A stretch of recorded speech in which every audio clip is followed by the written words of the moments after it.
All right, everybody, I think I'm going to go ahead and get started. I just want to welcome you all to the HealthyU webcast. Today is May 16th, 2024.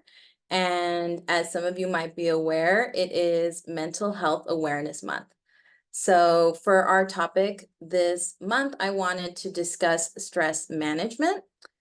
And I wanted to commend all of you who took the time today to listen to my little lecture. I think it's great that you're taking the time to really focus on your mental health for this half hour that we're going to be talking together.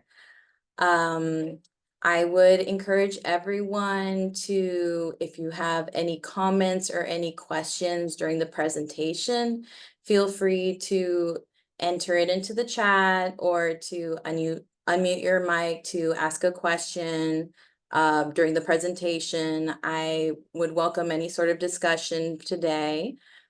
This is one of my favorite topics. It's something that I discuss with patients on really a daily basis.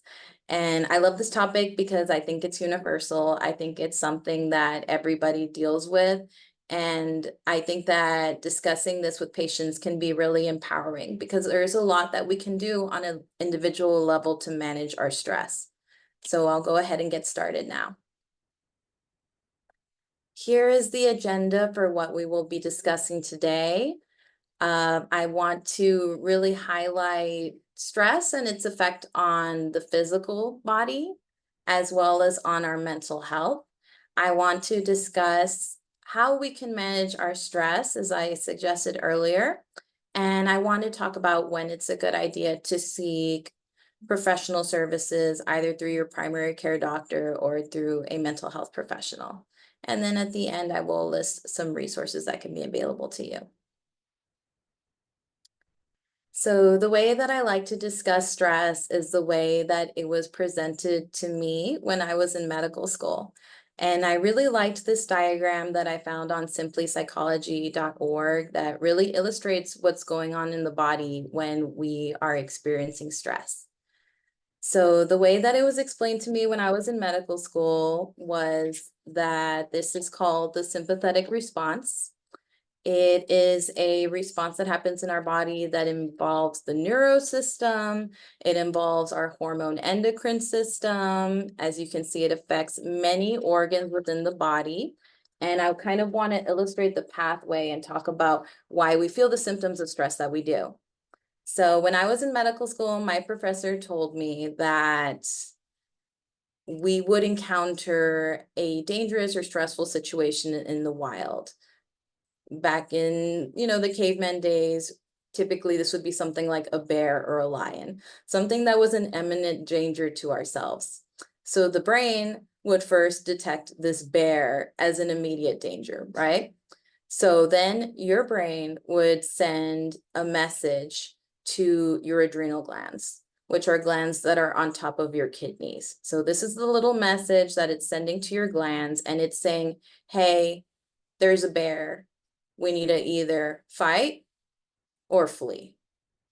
So then your adrenal glands release hormones that are called cortisol and adrenaline. And those hormones enter our bloodstream. And as you can see on this arrow, they affect many organs within the body that are really meant to help us within this fear, fight, or flight situation. So our heart rate goes up, we get increased blood pressure, we sweat, and our respiratory rate or our breathing rate starts going up. And all of these mechanisms are really meant to help us if we're going to be running away from the bear. It helps for our heart rate and our blood pressure to be going up, and it helps for our breathing to increase because we're trying to get increased blood flow, increased oxygen into our muscles so we can be ready to run away or we can be ready to fight the bear. We get tunnel vision because we really don't need to focus on the periphery or what's outside. We can really focus our vision on the imminent danger that's ahead of us. Our liver converts our energy storage into ready glucose, so our muscles and the cells within our body can have that easy access to energy. And other functions that are not as important for running away from the bear kind of slow down. So in this case, our digestive system. It's not as important to digest that sandwich that we ate during lunch. We need to really expend all of our energy to running towards the bear. So this is kind of classically what would happen when we would get a danger response or sense any sort of stress in our environment. This stress response or sympathetic response is called short-term stress or good stress. So this is stress that lasts a short amount of time and then goes away very quickly. Our body, like an energy switch, is going to come down quickly after that stress response once we get away from the bear. It gives you increased energy and helps you in times when your body feels in danger, like I said. And sometimes, that can be a feeling of excitement. It can also stimulate inspiration or help you focus, give you some creativity. But traditionally, this is kind of the stress response that we think about. It's a protective mechanism that was developed in order for us to survive in early development, right? Modern day stress is a little bit different. We're not running from a lot of bears these days. There are situations when that's the case, but stress is presenting a little bit differently for us today in the modern age, right? So instead of running away from bears, we're thinking about things in the imminent future. We're stressing about hypothetical situations, right? Here I have this example of tax day. But something that's more relevant to me right now is I have a presentation that I have to give next week, and I have to make a PowerPoint and develop what I'm going to say. So I'm thinking about this hypothetical situation, and it's not an on and off switch that's going on very quickly. This is stress for hours. This is stress for days and weeks. So imagine instead of this being a quick response that you're able to turn it on and off, this is something that's ongoing for a long period of time. So this is called a long-term stress or modern stress, stress that lasts for weeks to months. You might not notice that you are having an underlying feeling of stress because this has become a part of your daily life. Sometimes it's not necessarily a hypothetical situation that we're worried about. This might have been a previous traumatic event. And unfortunately, when you experience something that can be really devastating, something that is severe, it can often lead to long-term physiological effects, and sometimes that can turn into the condition that we call PTSD. Sometimes that can present as depression or as anxiety. And this is not really a conducive way to living a happy, productive life, is it? If you're constantly having these accelerated heart rates, this fast breathing, that kind of feels like a panic attack, right? But really, this is your body's coping mechanism. This was what was developed early on to kind of save us from danger. And your brain cannot filter what is a bear and what is a different type of stress. So it is trying its best to help us survive. And this is the way that it knows how, by turning on that stress response and thinking, oh my God, there's a bear. I need to run away from the bear, but there's no bear, right? So what we're going to talk about later in the lecture is how we can use our knowledge of the sympathetic response to turn that off and to really get control of this stress response and say, there's no bear, it's okay. A lot of times patients will come into my clinic not necessarily saying, I'm having issues with stress. Sometimes they'll present with other symptoms that they're wanting to manage, not really realizing that connection between the stress response and what's happening in their body and how they're feeling. So emotionally, that can present as constantly feeling restless or nervous, feeling like you can't relax. Having trouble paying attention. This is a big one, that I'm at work, I'm having racing thoughts, and I really can't pay attention to what I need to do. Sometimes for people who are under stress, they can feel irritable or overwhelmed, kind of being a little bit snappy. Sometimes that can result in rapid mood swings. A lot of the times patients will also come into me complaining of a lot of physical symptoms because, as we saw from the previous diagram, stress doesn't just involve the brain. It's not just the mind. It's also creating a cascade process throughout the rest of our body. So that can result in headaches, tense muscles, sore jaw. Our muscles are ready to go. We want to run, we want to fight, but that danger is never there. We're never allowing our body to release that pent-up stress. Fast heartbeat or breathing, right? Accelerated breathing, high blood pressure, GI issues. I told you earlier, your response shuts down that digestive process because it's not considered as vital when you're in a dangerous situation. So you're going to have problems with indigestion, nausea, diarrhea, constipation. Trouble sleeping is a big one. If you're hyped up, you're going to have a lot of trouble sleeping, and maybe you're going to be a little bit sweaty. Also keep in mind, that stress can lead to all kinds of maladaptive or unhealthy behaviors for a lot of people.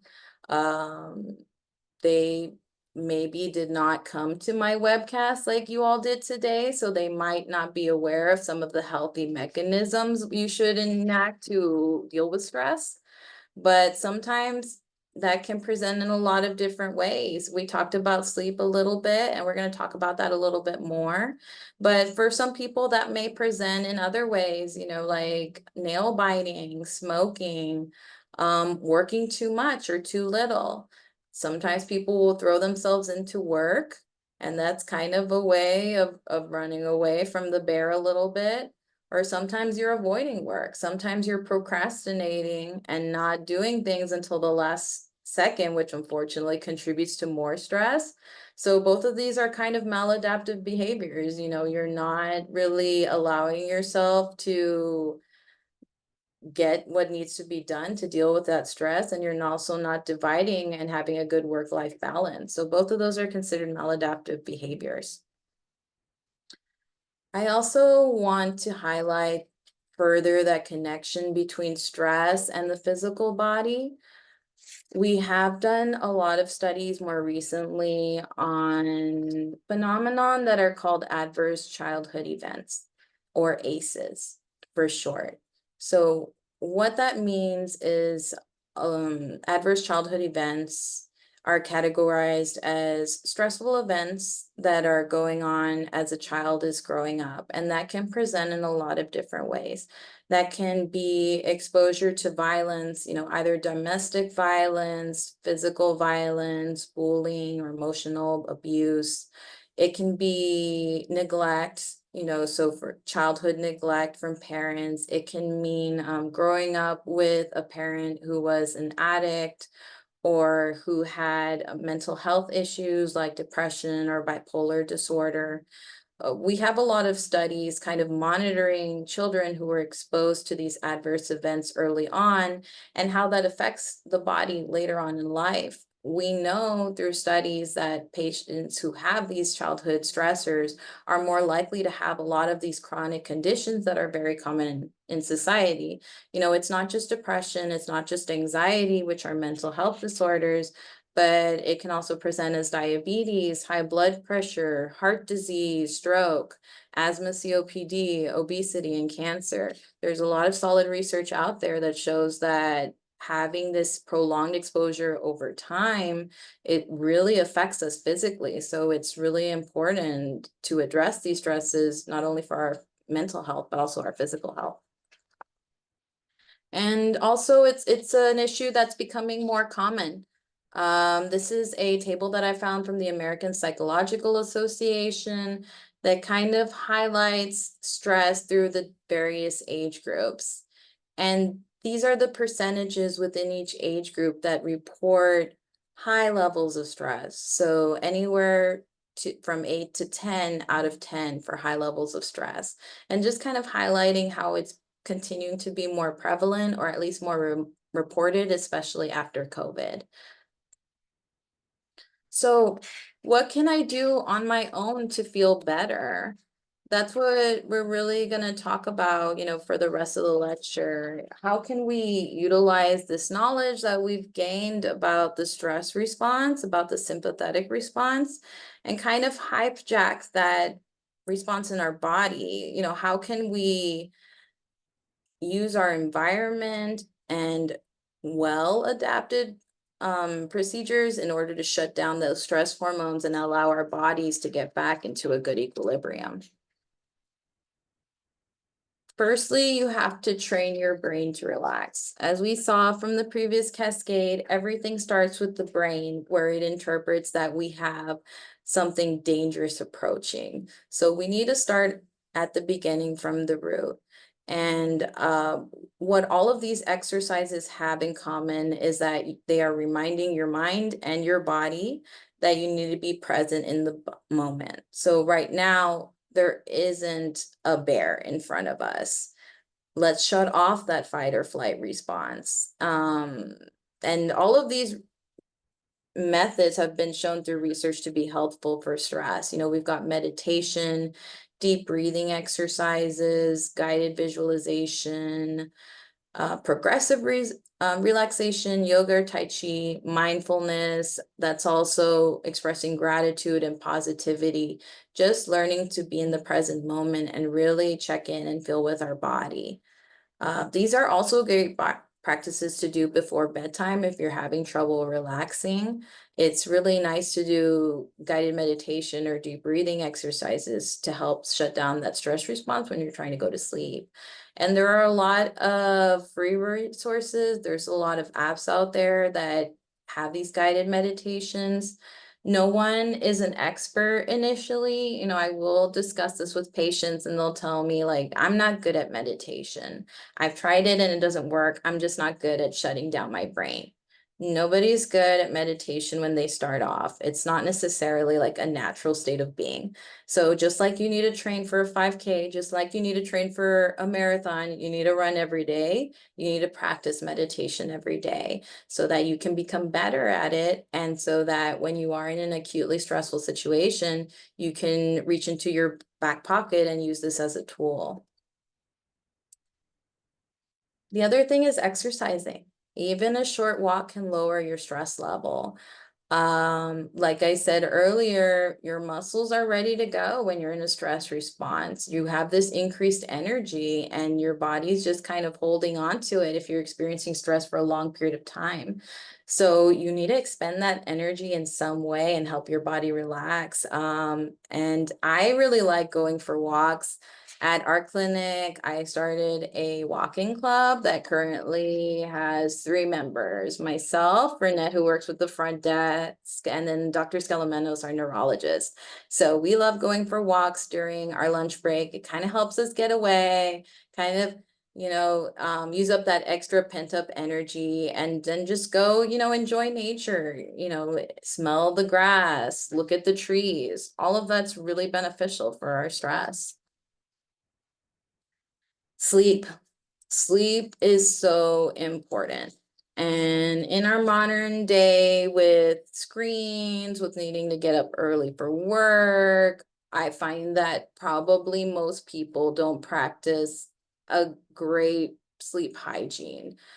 I put all of these recommendations here for what is considered a good sleep hygiene. All of these practices are going to help us to lower our cortisol level overall. So you want to keep a consistent sleep schedule. You want to try and get up at the same time every day, even if it's a weekend or if it's a vacation. If you're going to be having fluctuations on your sleep time, that's going to be really detrimental to your body. You want to try and sleep as much as you can. So that means getting up early. If you're getting up early, then you have to go to bed early. Most of us need at least 7 or 8 hours of sleep a night. Don't go to bed unless you're sleepy. Bed should only be for sleeping, okay? If you don't fall asleep after 20 minutes, get out of bed. Go do a quiet activity that's not a lot of light exposure. So I personally like to read before bed. Turn off at least all electronic devices at least 30 minutes before bedtime and avoid bright lights. Don't eat a large meal before bed and avoid consuming caffeine in the afternoon or evening. Alcohol as well is going to interfere that natural sleep cycle.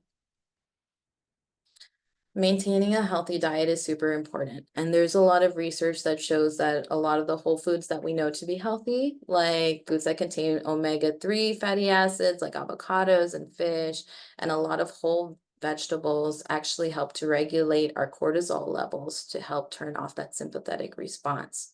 Plus, it's a good way to energize your body. Food is fuel, so you want to help and give energy to those cells that are kind of in a stress response, right? Socializing is super important for stress management. Sometimes it's as easy as talking to a friend and realizing that stress and a lot of the symptoms that come with it are super universal. Talking to a friend or a trusted individual often goes a long way for stress management. So I certainly encourage my patients to socialize. Schedule some fun activities for yourself at least once a week. You want to set aside a dedicated amount of time where you're engaging in the activities that you really enjoy doing. So that can be reading, enjoying music, getting a massage, hiking, cooking. The example that I have here is gardening. I really love when I hear that people enjoy gardening as a stress relief or a hobby, because I like to think about the fact that there is a bacteria in our soil called mycobacterium. And that's the bacteria that really creates that smell when you think about soil, or when it rains and you really smell that soil smell. That smell or that chemical releases serotonin in our brain, which is kind of like a natural antidepressant or a natural anti-anxiety function. So I really love when I hear that people enjoy gardening, but maybe you would get the same benefit from just playing around in some mud. I think it's a good idea. This is one that I get a lot of pushback on: limiting or avoiding caffeine. That's a big, big one. People love their caffeine. America runs on coffee, right? And we need it in the morning to wake up. Maybe we wouldn't need it in the morning if we were getting our 7 or 8 hours, right? We know that caffeine is stimulating, it helps with focus, but if you're anxious, it is a stimulant, so it can make feelings of anxiety and stress worse. But patients, I understand, can be really reluctant to let it go. So sometimes what I'll recommend is try a green tea instead, a matcha, an iced matcha, something that's going to be a tea, but mostly green tea. And the reason that I recommend that is because while it also contains caffeine, it also has a chemical that's called L-theanine. And that is a chemical that crosses the blood-brain barrier and actually promotes relaxation in our body. So even though you're getting that caffeine from the tea, you're also balanced with that other chemical that helps with relaxation. So it's going to have more of a neutral effect versus coffee that is just going to have the straight caffeine.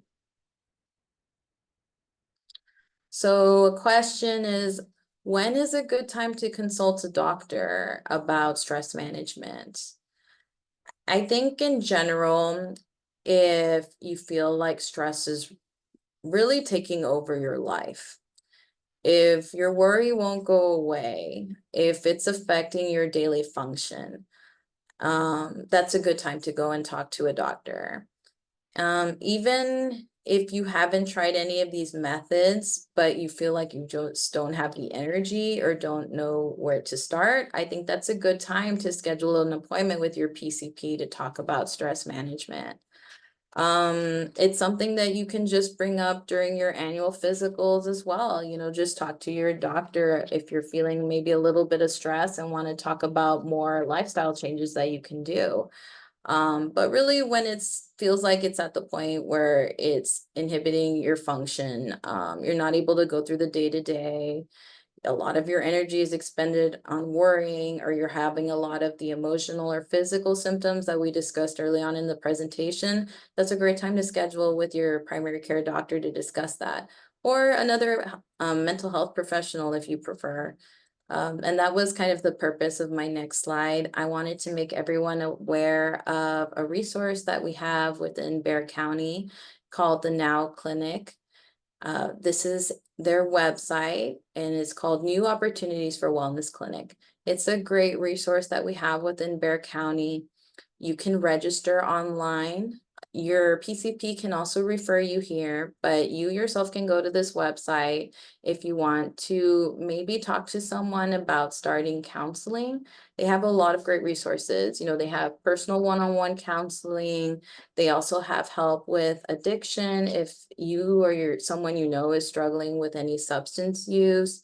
They do group counseling, they do couples therapy. They also have case managers who can help you if you have any questions about your insurance, need help with prescription, food, housing, transportation, etc.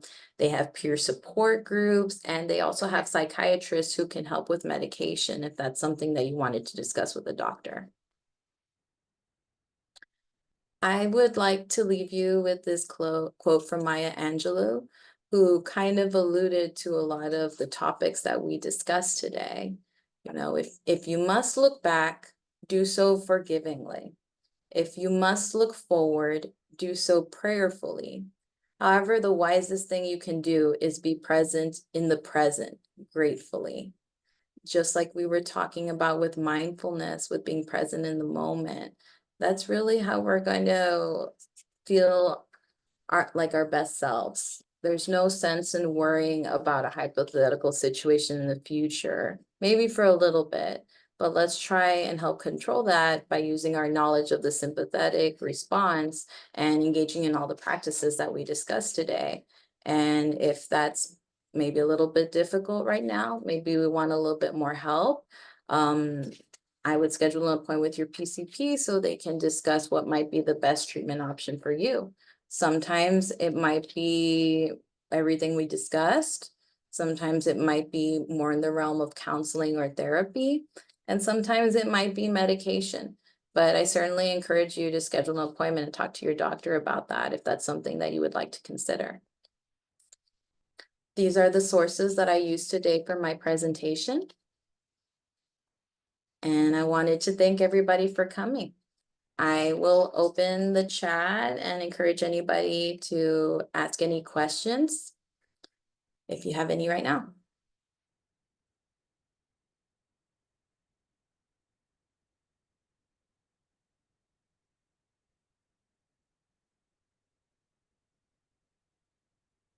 Yeah, the Cheeseman says, thank you.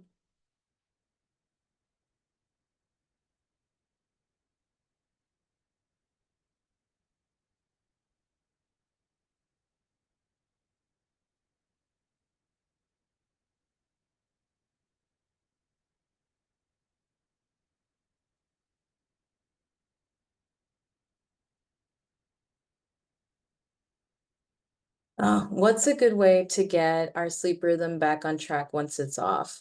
Follow the steps that I listed under the good sleep hygiene. You really need to set a time that you're going to go to sleep. And you want to try and set that 7 or 8 hours before you need to wake up. And it needs to stay the same on the weekdays and on the weekends, especially for those of us who are night owls. I do recommend trying the meditation or mindfulness exercises that we discussed earlier if you're having trouble with racing thoughts or going to sleep, but also don't underestimate how disruptive these electronics and bright lights can be to our sleep. So at least maybe 30 minutes or an hour before going to sleep, make yourself some sleepy time tea, maybe read a book, do something that's analog, you know, not on a screen to help your brain relax.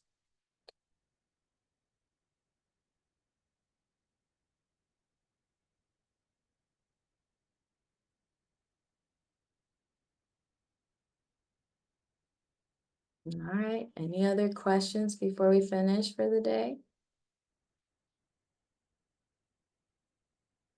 Thank you. I really enjoyed having this talk, and I'm so glad that you all came to listen. It was a good opportunity to put our mental health first and really talk about stress. It was a good one. I hope you all enjoyed it and found something beneficial from it.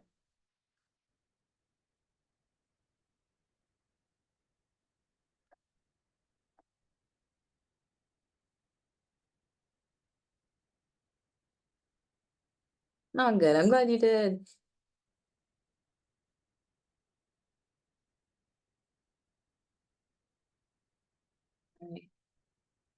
So I think if no one else has any questions, we can go ahead and end the session.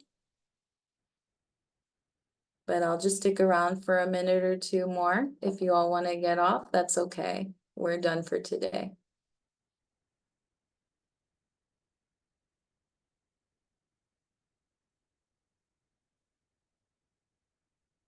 But thank you everybody for coming. I appreciate that.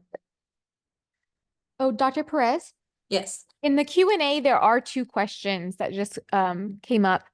One person asked if depression is related to stress. Yes, definitely depression is related to stress. So, and that was under one of the PowerPoints that I did put when we talk about long-term stress. The longer that we are in a stress state, the more likely we are to develop depression and anxiety. So that's a good question. And then what if you're not stressed but having depression symptoms? Is the mindfulness good? I think that the mindfulness is still good. It's a good practice. A lot of times stress and depression do go hand in hand, like I said. But it is a good idea to practice. But I would definitely recommend scheduling with your PCP or another mental health provider if you feel like you're having some symptoms of depression.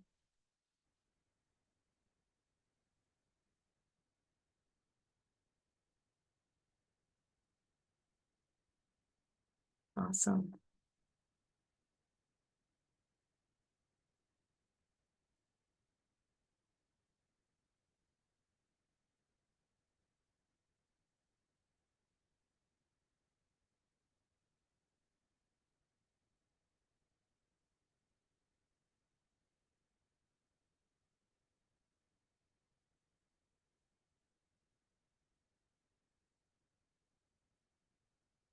All right, well, thank you, everybody. I think that if we're done, then we can go ahead and end the session.